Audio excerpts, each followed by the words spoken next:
Hi friends, welcome to Sanjo's cooking channel. இன்றைக்கி நம்ம பார்க்க போகிறது ரொம்ப ஒரு ஹெல்தியான ஸ்நாக்ஸ் ரெசிபி தாங்க. பனானா, அப்புறமா ராகி மாவு, வேர்க்கடலை வச்சு ஒரு சூப்பரான ஸ்நாக்ஸ் ரெசிபி நம்ம செய்ய போகிறோம். கண்டிப்பாக குழந்தைங்களுக்கு செஞ்சு கொடுங்க. அப்புறம் மறக்காமல் நம்ம சேனலை சப்ஸ்கிரைப் பண்ணிவிடுங்க. சரி, எப்படி செய்கிறதுன்னு பார்க்கலாமா? நான் வந்து 2 வாழைப்பழம் இட்லி குக்கரில் இதை வேக வச்சிடலாம். ஒரு 5 நிமிஷம் இட்லி பாத்திரத்தில் நம்ம வேக வச்சு வச்சிடலாம் ஹை ஃப்ளேமில். இப்போ நம்ம வாழைப்பழம்லாம் வெந்துருச்சு. இப்போ இதை வந்து தோல் நீக்கிட்டு ஒரு பாத்திரத்தில் போட்டுடலாம். இந்த உருளைக்கிழங்கு ஸ்மாஷ் பண்ணுறதுக்கு இருக்கும் இல்லைங்களா, அதை வச்சு நம்ம நல்லா ஸ்மாஷ் பண்ணிடலாம். இல்லைன்னா கையில் கூட நல்லா நம்ம வந்து ஸ்மாஷ் பண்ணிடலாம். இப்போ இதுக்கு வந்துட்டு நான் ஒரு டம்ளர் டீ டம்ளர் அளவுக்கு ராகி மாவு எடுத்திருக்கேன். அதை ஜலிச்சிடலாம்.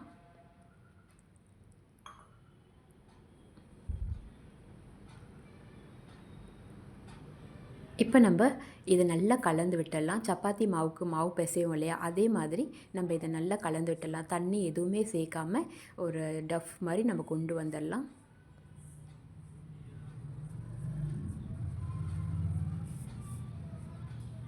இப்போ நம்ம நல்லா பிசைஞ்சு விட்டாச்சு. இப்போ இதுக்கு வந்து கொஞ்சமாக நெய் ஊற்றி இதை ஓரமாக அப்படியே வச்சிடலாம்.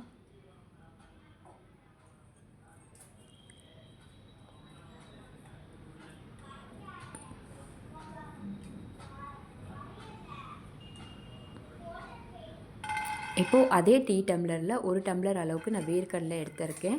இப்போ வேர்க்கடலை நம்ம நல்லா லோ ஃப்ளேமில் வறுத்து எடுத்துக்கலாம். அந்த தோல் வர அளவுக்கு நம்ம நல்லா வறுத்து எடுத்துடணும். இப்போ நம்ம வேர்க்கடலை நல்லா வறுபட்டுடுச்சு. இப்போ இதை ஒரு பிளேட்டில் மாற்றிட்டு அந்த தோல் எல்லாத்தையும் நீக்கிடலாம்.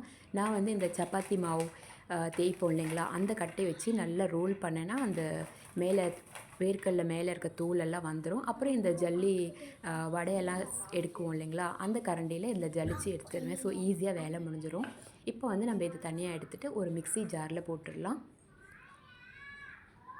இப்போ இது கூடவே நம்ம வந்துட்டு நாட்டு சர்க்கரையை சேர்த்துக்கலாம். நான் இனிப்பு கம்மியாக தான் செய்கிறேன், அதனால் அரை டம்ளர் சேர்த்துருக்கேன். நீங்கள் இனிப்பு அதிகமாக வேணும் அப்படின்னா ஒரு 3/4 டம்ளர்லேருந்து 1 டம்ளர் சேர்த்துக்கோங்க. இப்போ இது ரெண்டுத்தையும் நம்ம கொரப்பாக பொடி பண்ணி எடுத்துடலாம். இப்போ இந்த ராகி மாவு வந்துட்டு நம்ம நல்லா ஒரு பிளாஸ்டிக் ஷீட்டில் வந்து நெய் தடவி அதில் இப்படி நல்லா ஸ்ப்ரெட் பண்ணி அதுக்குள்ளே இந்த வேர்க்கடலையும் நாட்டு சர்க்கரையும் உள்ளே வச்சுட்டு நல்லா மூடி வச்சிடலாம்.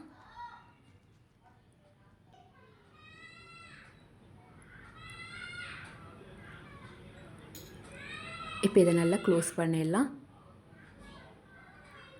இதே மாதிரி நம்ம எல்லா மாவுமே பண்ணணுங்க.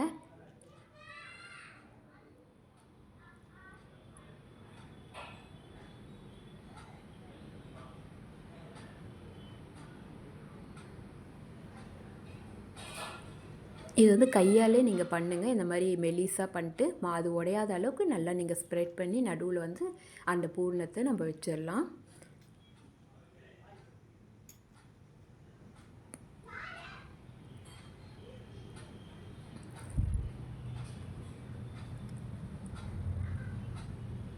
இப்போ இதை வந்துட்டு நம்ம ஒரு பாத்திரத்தில் தண்ணி ஊற்றி அது மேலே இட்லி செய்கிறோம் இல்லைங்களா, அந்த தட்டை வச்சு அது மேலே துணி போட்டு இதை வந்து இந்த கொழுக்கட்டையில் நம்ம ஒரு 10 நிமிஷம் வேக வச்சு எடுத்தோன்னா நம்மளுக்கு இனிப்பான ஒரு ஸ்நாக்ஸ் ரெடி. இது கண்டிப்பாக ட்ரை பண்ணி பாருங்கள். அப்புறம் எப்படி இருந்துச்சுன்னு கமெண்ட்டில் மறக்காமல் சொல்லுங்கள். குழந்தைங்களுக்கு கண்டிப்பாக செஞ்சு கொடுங்க. ஒரு ஹெல்தியான ஸ்நாக்ஸ் ரெசிபி. அப்புறம் வேறு ஒரு வீடியோவில் பார்க்கலாம். Have a nice day. Thanks for வாட்சிங்.